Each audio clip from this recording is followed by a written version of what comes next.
Pinterest is a sneaky site. I spend far too much time on Pinterest, scrolling endlessly, and I have been swept up into the wonderful world of DIY Christmas decorations. And so I thought I'd give them a go. If you're new around here, hello, my name is Caroline. I am the mother of 1-year-old Ellis and wife to Sean. We do regular videos on our YouTube channel and we post all sorts of things from day in the lives, DIY crafting, Disney bits obviously, because obviously we're a Disney household. And we post everything on our channel, and we're doing Vlogmas this year. Every other day we're posting a new video. So I'd love to have you subscribe, click the button below, and also if you're feeling really fancy, head on over to Instagram and follow me over there. Yeah! So this video will be showing some of the amazing crafts that Pinterest has to offer and showing you my attempts at them. There are a couple that I think could be really well executed if you have a better hand-eye coordination than me, because I just struggle with one or two of them. So without further ado, let's get into the DIY decorations. And if you do fancy making any of them, please let me know. Tag me in your creations on Instagram. I'd love to see how you get on. And yeah, thanks for watching.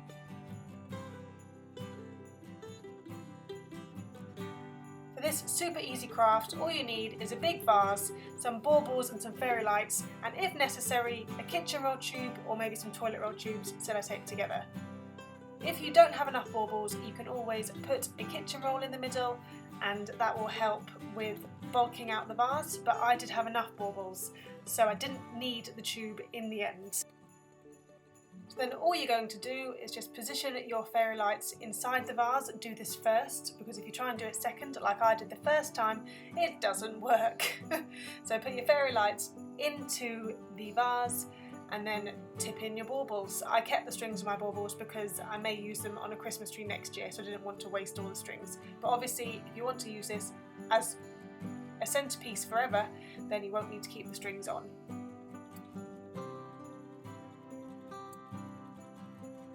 And that is it. It's as simple as that, and it looks really nice and festive and so easy.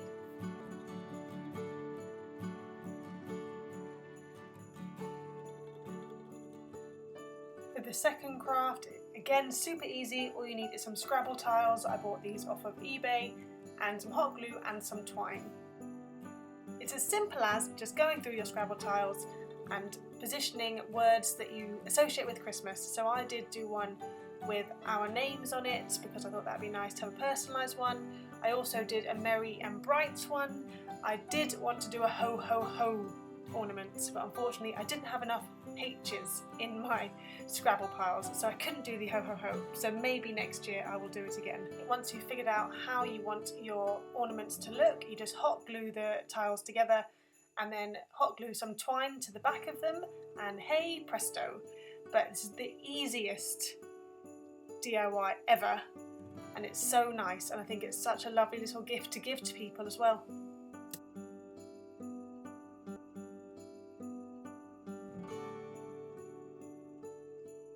For this craft you will need some candy canes, some cards, a pen, scissors, some sellotape, some sequins if you fancy it, and some thin ribbon.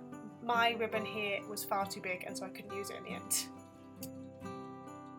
So the aim is to try and get 3 candy canes to stand all together, 2 of them facing forward so they can fit the name card, and 1 at the back to hold up the other 2. I did struggle with this quite a lot. They would not, for the life of me, stand together how I wanted them. I ended up tying them to get them to stay together because they would not cooperate with me at all. I do think you can maybe hot glue them if you wanted to, but I wasn't sure if that would just melt the plastic, protecting the sweet. Once I'd tied them all together into the position I wanted, I then put some festive sellotape around the top.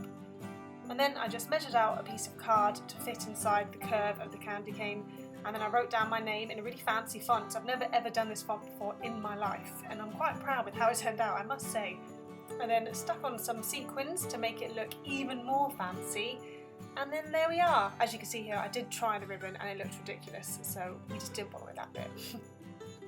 I'm really happy with how these turned out. They're so simple, and it was quite easy once I'd mastered the sellotaping the candy canes together. And look at them, aren't they nice?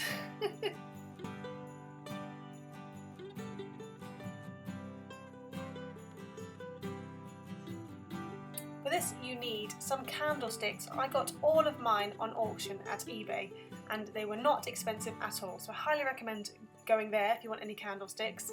You will need some PVA glue and a paintbrush, some spray paint in any colours you fancy, and also some glitter. Just as a preface, I understand that glitter is really bad for the environment. It is little bits of plastic.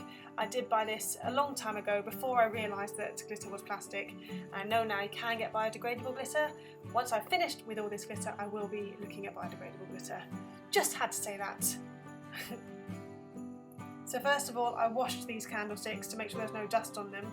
And then I spray painted them silver, and I also spray painted half my hand in doing so.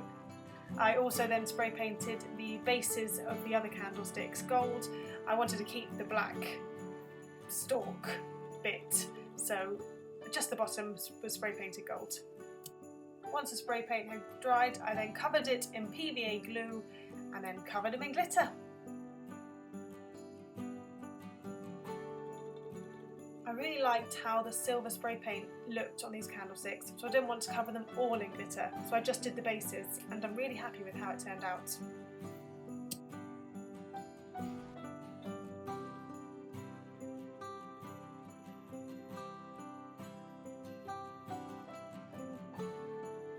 These were so simple and so easy, and more importantly, very cheap to make, and I think they look really good.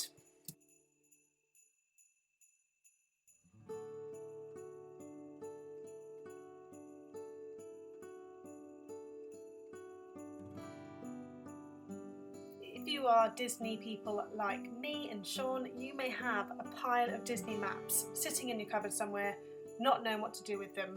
Well, fear not, you can make a Christmas bauble out of them, or some of them I should say. So for this DIY you need some Disney maps, or any map, you don't have to be Disney obviously. Some baubles, I got these from Amazon, some twine, PVA glue and some scissors. I do have to say, my first attempt at making this bauble was not a success. I didn't know what I was doing and it all went horribly wrong. So what you do need to do is you need to look at your map, and then you're going to cut out as much of the map as possible in circles, not in strips, not in random squares like I have done. You need to cut them in circles, otherwise they look silly. Also, you need to put the bauble together, glue it together first, and work on it as a whole. Doing it in halves doesn't work either. So here I am doing it again the second day, once I'd realised that I'd made a fatal error the day before. So then all I did here was just cover the bauble in PVA glue, and I put all of the words from the map, obviously it's up to you, it's personal taste, but I decided to put all the words from the map as an undercoat, and then I put pictures in the green map on top. And I just kept on layering it and layering it. It didn't go as smoothly as I thought it would do, but I do quite like the final result.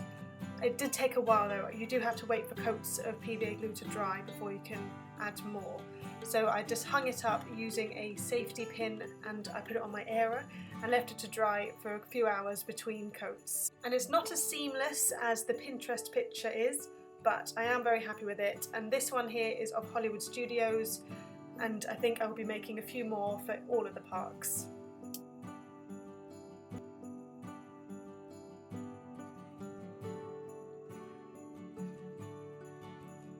So for this craft you will need some paint, a knife or some cookie cutters, a potato or two, and some plain wrapping paper. I'm just using the paper that you get inside Amazon packages, which help protect your items. As you can see, we have quite a lot of Amazon orders here. Oops. So first of all, you're going to cut your potato in half and then stick your cookie cutter into the potato. If you are better skilled with a knife, you might be able to cut out the shape of a Christmas tree or something, but I don't know how to do that, so I just used a cookie cutter, and then I very gently just cut around the cookie cutter, leaving the shape in the potato. How clever is that? Sean told me to do this, otherwise I would not have known how to get this out. And I'm sure you don't need me to explain to you the next bit, but I'm going to anyway. You're going to put paint on your stamp and stamp it onto the paper. Although to be fair, I did it wrong the first time. It's better to use a paintbrush to put the paint on the potato because dunking it in ruins the shape. Although very basic, I do really think this is great. It also saves on having to buy wrapping paper. Obviously wrapping paper is not recyclable, but decorating your own wrapping paper is great and it looks fantastic, if I do say so myself. And there we have it, 5 Christmas DIYs, all inspired by Pinterest. If you do make any of these, let me know. I'd love to see what you can create. Thanks for watching. See you next time. Bye bye.